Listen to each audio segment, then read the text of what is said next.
৫৪ বছর হয়েছে দেশ স্বাধীন হয়েছে। কিন্তু অসৎ রাজনীতিবিদরা লুটপাট করে, চাঁদাবাজি করে দেশে কোনো উন্নয়ন ঠিকমতো হয়নি। যতটুকু উন্নয়ন শেখ হাসিনা করেছেন, তার ১০ গুণ তারা চুরি ডাকাতি করেছে, লুটপাট করেছে, টাকা-পয়সা তছরূপ করেছে, টাকা-পয়সা বিদেশে পাচার করেছে। এখন যারা ক্ষমতায় দীর্ঘদিন ছিল, তারা ক্ষমতা ছাড়তে চায় নাই। তাদেরকে বাংলার জনগণ ক্ষমতাচ্যুত করেছেন, স্বৈরাচারীদের উৎখাত করেছেন। কিন্তু মানুষের ইচ্ছা পূর্ণ হয় নাই।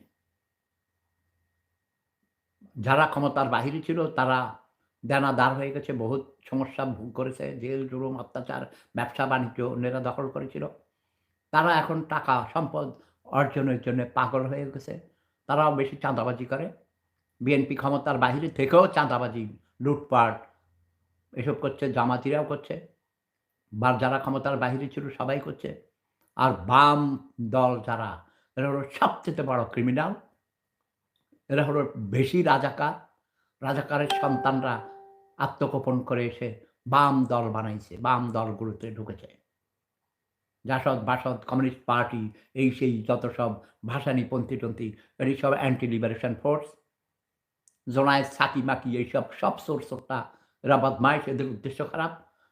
এদের কোনো দলই নাই। এক নেতা, এক দেশ, এক দল এরকম।